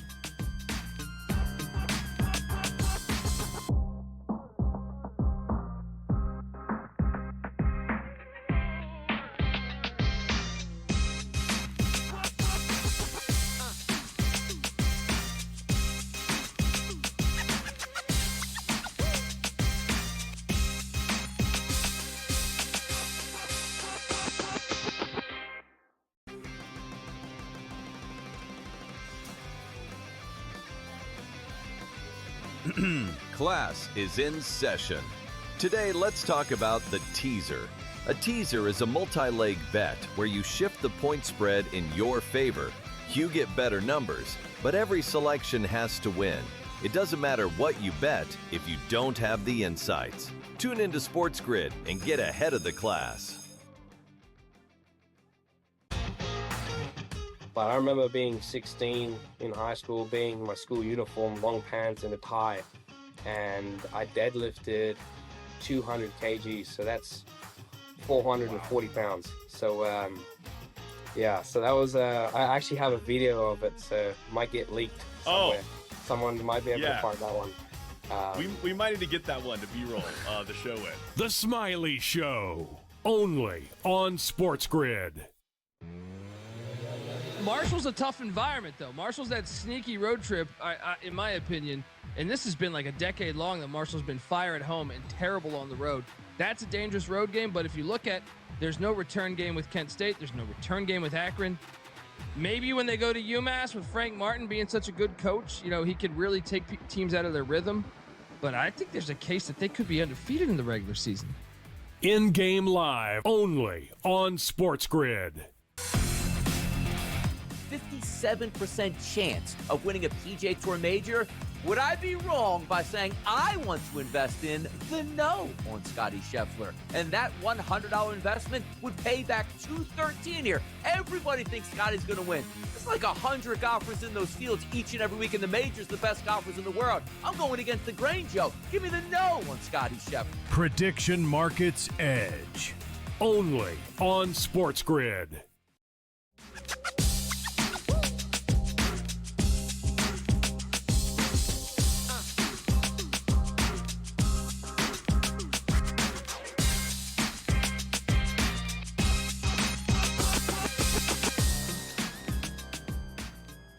Game time decisions live on a Tuesday night. A lot of great college basketball live right now. We will continue to track that. We're going to talk some Super Bowl, and I'm very excited to bring Adam Kaufman in the mix here on this Tuesday night. I knew we would be talking to Adam at some point.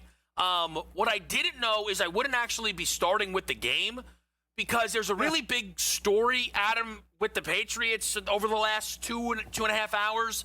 That Bill Belichick, we now know, will not be a first ballot Hall of Famer. I'm curious what your reaction and read on this kind of developing story has been. Yeah, obviously this came down, whatever it was, an hour or two ago, and as I've simmered a little bit, Kev, I'm amused by it. Not in the sense that I'm laughing at Bill Belichick. It's more the opposite. It's if you have a Hall of Fame for the sport of football, and it doesn't include Bill Belichick, what are we doing? Like, truly, what are we doing? And I realize I am a Patriots fan and all of that, but I'm capable of looking at things objectively, believe it or not. And I know you are, Sam behind the scenes, anyone out. I mean, I'd be hard pressed to find anyone who works for this network that would come on here and say, Bill Belichick's not a Hall of Famer. And I realize there have been new rules put in place over the last couple of years that there are different committees, right? There are committees that are geared toward coaches. There are committees that are looking at architects and contributors. There are committees that look purely at former players and all of that. There is no measure by which, Kev, Bill Belichick and his 6 Super Bowl wins as a head coach, 8 Super Bowl wins if you go back to his time with the Giants as a defensive coordinator, is not a Hall of Famer. And I was looking at some of the next-gen stats, or pro football stats. This feels like next-gen coaching, right? The Pro Football Reference stats. 6 Super Bowl wins as a head coach, first. 9 conference championships, first. 31 playoff wins, first. 302 regular season wins, third. 333 total wins, including playoffs, second only to Don Shula. Please explain to me, Bill Polian, and anyone out there among the at least 11 people who did not vote for Bill Belichick to put him in your very special place, make it make sense to me. The only thing that I did hear in the ramp up to today, I'll credit, there were a couple of people on Boston radio when we first found out, obviously, that they sped up the timeline, that Bill Belichick, there's no longer the 5-year waiting period for coaches. You only had to be out of the game for a year to be eligible at that point. Some did say, and I wonder if this is true, that Robert Kraft, who also, the owner of the Patriots, very much belongs in the Pro Football Hall of Fame, and still, at least right now, we don't. Maybe he'll get in this year. We don't know, but at least as of this moment, is still not in, and has been waiting years to be recognized for his contributions to the game. Never mind what the team has accomplished during his, 3 decades of owning it.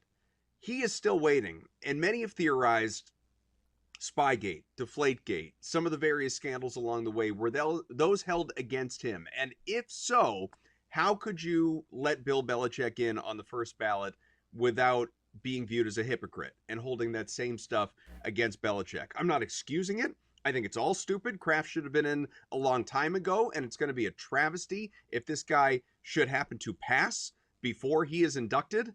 It's nonsense. But Bill Belichick, absolutely, go ahead, put him in next year on his second year. That you showed him, you made him pay. You made him wait a year. Are you a Hall of Famer? Or are you not a Hall of Famer? And this guy is, by every definition available to you, a first ballot Hall of Famer. I just think it's such lunacy. I almost cursed. It's so incredibly stupid. There's a lot of interesting things there. I am not big into the Hall of Fame stuff, kind of because stuff like this, right? What is Bill Belichick Hall of Famer? Cool, move it. I don't even know how aware I was that they often put owners in. That kind of seems, I don't know, a little silly. Maybe I'm missing something. That's not a Kraft thing. I don't know. It's but whatever. But if that's the Kraft reasoning, and then that's somewhat the Belichick reasoning, so that for sure means Tom's not getting 100% of the vote.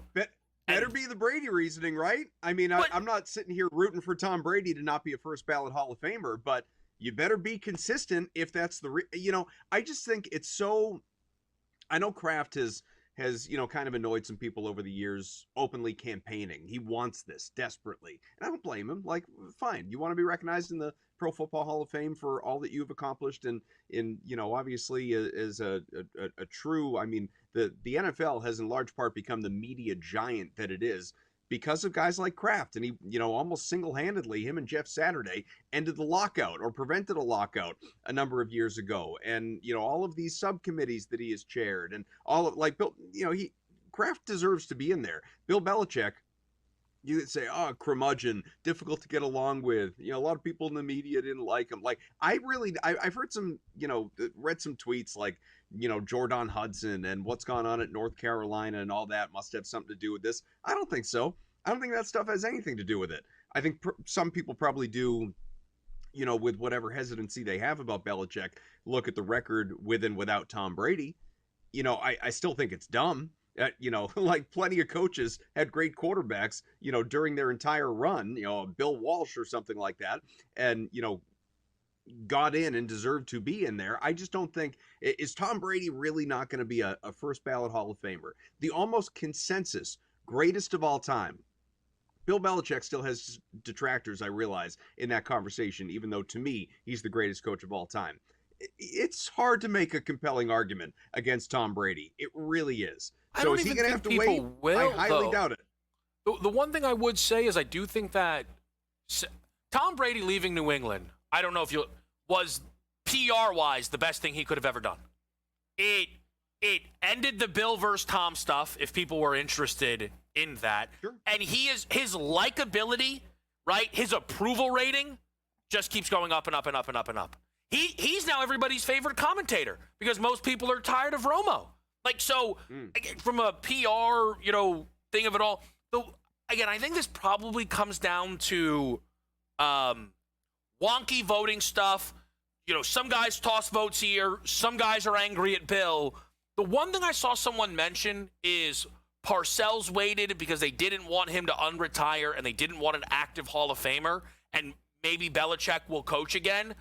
We listen, we'll talk about Pat's Seahawks after this segment. This is fine. Sure. I don't know if you have a different read. Adam, we have 10 head coach openings this cycle. If Bill Belichick does not get a job now, which he's not getting a job right now, he's not coaching another NFL team. The idea is ridiculous. And honestly, people who thought he should have coached the Bills were being ridiculous with that suggestion.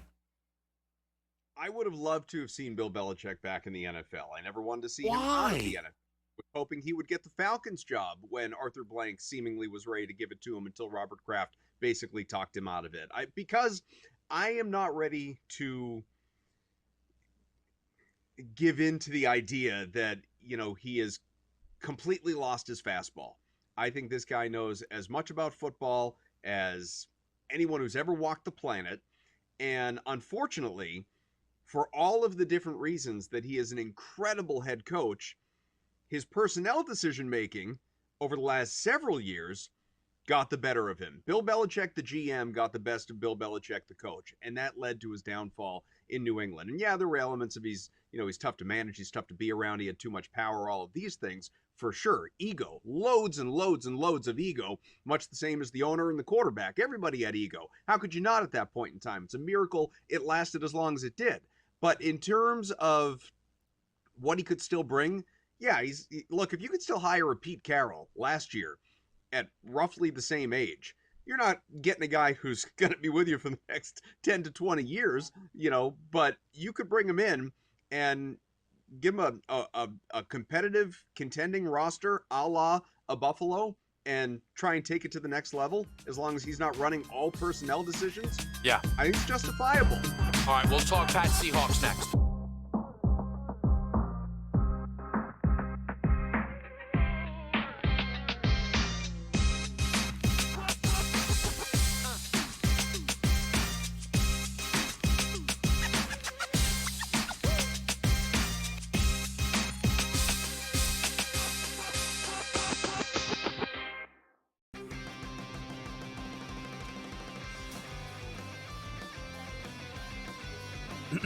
Class is in session.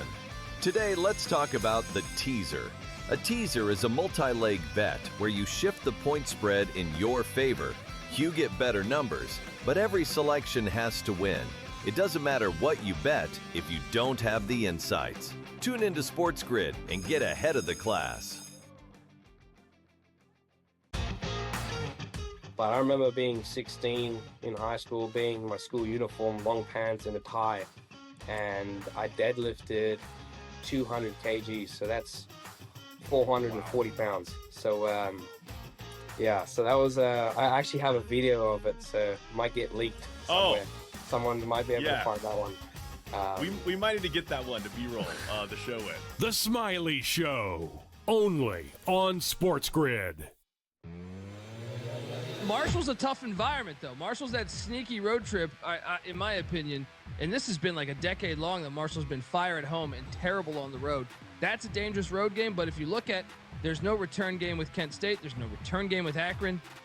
Maybe when they go to UMass with Frank Martin being such a good coach, he could really take teams out of their rhythm. But I think there's a case that they could be undefeated in the regular season. In-game live, only on SportsGrid.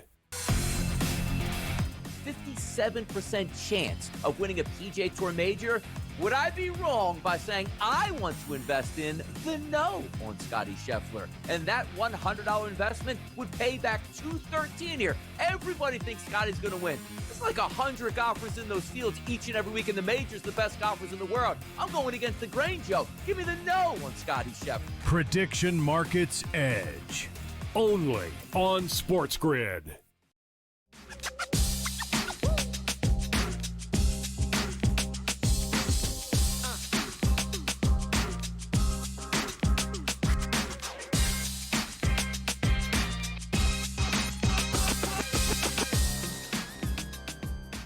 All right, everybody wanted to know Josh Doan goal somehow didn't come with a Zach Benson point. That game is 2 apiece. The other update is Nebraska hung 50 on Michigan in the first half. So, I mean, great for the total, but this is insane. Like, the Nebraska numbers are what they are. Like, they've shown to be that they are obviously very, very good. Like, but this is crazy. And we're going to continue to track it. I know In-Game Live will be in the mix with that game as well. We're joined by Adam Kaufman. We're going to talk a little Patriots Seahawks here. This will maybe be a bit of a Jekyll Hyde segment. The first half will, I don't know, feel like I maybe hate New England, and then the second half, not so much. Here is the one thing, Adam, that I've been scratching my head at a little bit. Why are Patriots fans so proud of playing a bunch of good defenses in the AFC playoffs when their offense was never good against the defenses? Well, I would say, and I don't have the numbers in front of me, but Drake May's offense, just because he's the figurehead, right? He's the head of the snake. Drake May's offense looked significantly better in the second halves of all three of those games than it did if you look at the totality of those games. So one could say, made the plays when they had to, or had long sustained drives, more first downs, picked up yardage, converted on more third and fourth downs, all of that stuff when they absolutely had to. I think that's good, right? Josh McDaniels and company, they made the adjustments they had to make against, yes, phenomenal defenses, but I can't run away from the fact that New England's offense has really since, you can go back to the last few weeks of the regular season, ignoring point totals, but just statistically, we're a ways removed from where Drake May was, making statistical history, first one to ever do this, do that in terms of consecutive games with passing yardage and lack of turnover and completion percentage and all of these things. It's spiraled a little bit for sure, but you have to acknowledge, again, yes, 3 top 5 defenses. You have to acknowledge 2 weather games, which are going to impact anybody, both sides of the ball. You have to acknowledge that that team is only getting healthier. I know he's not a bona fide number 1 receiver. I'm not going to pretend that he is, but the offense looked different without Mac Hollins versus getting him back, which, they did in this most recent game. I think he's going to be a factor in this Seahawks game. He's a chain mover. He's a reliable target for Drake May. No, he's not, Jamar Chase, but the guy's important within this offense. So I think those are a lot of factors that come into play here. But sure, it's impossible to dismiss either thing. Good defenses that obviously played very well, elite defenses, as is New England's, by the way, and certainly as is this Seattle defense that it's about to see in the Super Bowl, 6th in total yardage, number 1 scoring defense in the NFL. But kind of a chicken and the egg thing, right? Like, how much was the defense? How much was the offense struggling? If they were going up against bottom 10 defenses in the playoffs here, then, would Drake May and the offense have looked considerably better, or would they still have struggled? Unanswerable question, but all we have to go off of is what we've seen. Yeah, I think the Patriots faithful have had a very enjoyable season outside of when the schedule gets brought up, and it was like, hey, look, we've played hard defenses. It's not going great against those. They've still won. Of course they won. But we don't need to pretend that is a triumph to play an elite defense and score 10 points. That isn't a triumph. But where the other side of this comes in, I do think Mike Vrabel, in all 3 games, looked across the field and went, oh, they can't do anything. Herbert and this offensive line is a comedy routine. Stroud is a comedy routine. And Stidham is done. And I don't think they went with their A++ stuff throughout all 60 minutes of those games. And it's why I think the New England offense will look far similar to the regular season version than what we have seen through the first 3 playoff games. You may be right. And I don't know. This was a lot of commentary over the weekend here on these shows. I was having with Joe Ranieri, Brady Cannon, whoever else, that I would have thought Patriots-Rams, if we got that Super Bowl matchup, probably be the better game. And just by better, I define that as your casual football fan sitting there for Super Bowl Sunday, chasing overs, bets on the line, more potential for a shootout versus Patriots-Seahawks, could be like the Patriots-Rams game of, a number of years ago, 7-8 years ago, that ended 13-3. Or some of what we've seen against the Chargers, against the Broncos, minus the weather, obviously, lower scoring, just rock fights, defensive, slugfest. I think that is a potential for this game. Thing is, though, I think the defenses are a little bit of a wash. I think they're both exceptional defenses, where taking it from what you were just talking about with those offensive concerns across the teams they just beat into this one, clearly the best offensive player on the field, period, either side, is Jackson Smith and Jigba. It's not close. How are the Patriots going to scheme him out, if they even can? Is it man coverage with Christian Gonzalez, an all-pro corner? Are they putting Gonzalez on somebody else and, double teaming JSN with, your second corner, pardon me, and your top safety, and, try and make life difficult for him that way? I'll be fascinated, especially for Abel being defensive-minded, to see how that plays itself out. But I don't look at that offense, that Seattle offense, as incredible. Like, I'm not fearful of Sam Darnold. JSN for sure, Kenneth Walker to a degree, but there's not a lot there. It's like one major game breaker. So I'm really curious to see how it looks. But to your point, Seattle's top 10-ish against the pass. It's not they're much better against the run. So is Drake May gonna awaken here in this one? I want to see it. Yeah, I tend to think we will. And I do think it would be what a full circle moment. This schedule ending with them playing this all-time great DVOA team and winning the Super Bowl. Gosh, that'll be funny. And I wouldn't be too surprised. People still say, it was Darnold. They just say beat Sam Darnold. Well, there's some truth to that, though. There is some truth to that. We'll be right back. There is some truth to that.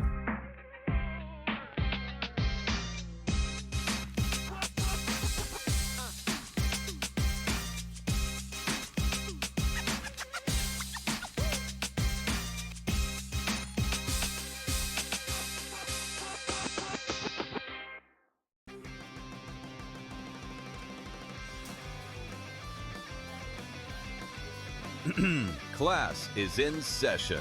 Today, let's talk about the teaser. A teaser is a multi-leg bet where you shift the point spread in your favor. You get better numbers, but every selection has to win. It doesn't matter what you bet if you don't have the insights. Tune into SportsGrid and get ahead of the class. But I remember being 16 in high school, being in my school uniform, long pants and a tie, and I deadlifted 200 kgs, so that's 440 pounds. So so that was I actually have a video of it, so it might get leaked somewhere. Someone might be able to find that one. We might need to get that one to B-roll the show with. The Smiley Show, only on SportsGrid. Marshall's a tough environment, though. Marshall's that sneaky road trip, in my opinion, and this has been like a decade long that Marshall's been fire at home and terrible on the road. That's a dangerous road game, but if you look at, there's no return game with Kent State. There's no return game with Akron. Maybe when they go to UMass with Frank Martin being such a good coach, he could really take teams out of their rhythm. But I think there's a case that they could be undefeated in the regular season. In-game live, only on SportsGrid. 57% chance of winning a PGA Tour major. Would I be wrong by saying I want to invest in the no on Scotty Scheffler? And that $100 investment would pay back $213 here. Everybody thinks Scotty's going to win. It's like 100 golfers in those fields each and every week in the majors, the best golfers in the world. I'm going against the grain, Joe. Give me the no on Scotty Scheffler. Prediction Markets Edge, only on SportsGrid.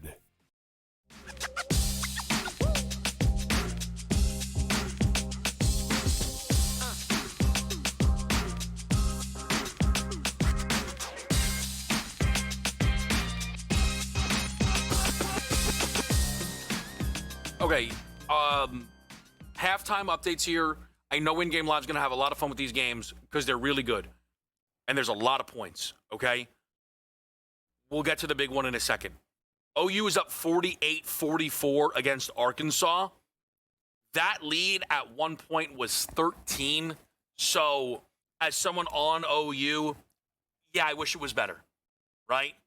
Arkansas shot 1 of 7 from 3. In that first half, OU made 7 threes. I wish it was better, but you can't complain about a lead. Notre Dame hung 44 on UVA in the first half. I don't know. UVA was a 9.5-point favorite. Notre Dame's just letting it fly, 8 of 13 from beyond the arc right now. So Notre Dame, are they live slight favorites? No, decent favorites. Minus 195 on the Mooney line. 2.5 number. Okay, Michigan, Nebraska. It's 50-48. I bet the over.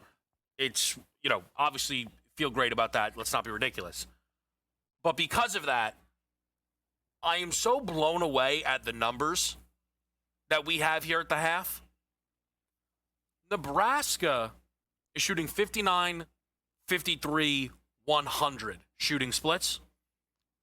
They are shooting 9 of 13 from 2, which is incredible against this Michigan defense. But they made 10 threes in that first half, 4 for Sanford, another 4 for Lawrence. Michigan, who's shooting 66, 38, 83 splits, is 14 of 16 from 2. That is the most ridiculous. To shoot 90% on twos and be trailing at home at half is one of the most ridiculous things you will ever see in your life. Honestly. And who is even responsible for the missed twos? 2 of them belong. Oh, they both belong to Elliot Cadeau. Awesome. Why stop shooting? That's crazy. So Michigan would have scored 60 if they could make their threes. I mean, it kind of reads to me like this game just is going to keep trending over. It's being bet over live. 179.5 or 182.5. Look, it's hard not to bet Michigan live here and think that they can't continuously get whatever they want in the paint and eventually not allow Nebraska to make 10 threes, right? The question is just like, everything about this Nebraska team has felt a little nuts. So, there's an element of like, don't keep touching the stove. I actually think, and let me see if I can find the number, the potential most value way to play this game is actually laying 11.5 live with Michigan at plus 270.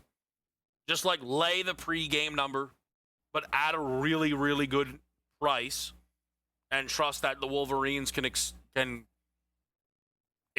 this the way some of the live numbers suggest they can.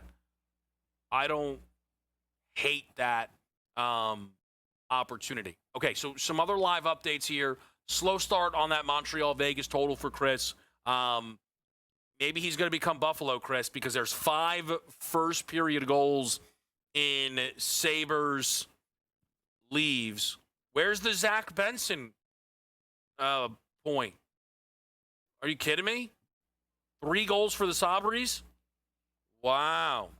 Unbelievable. Not in the mix at all. There was a big NHL trade that went down.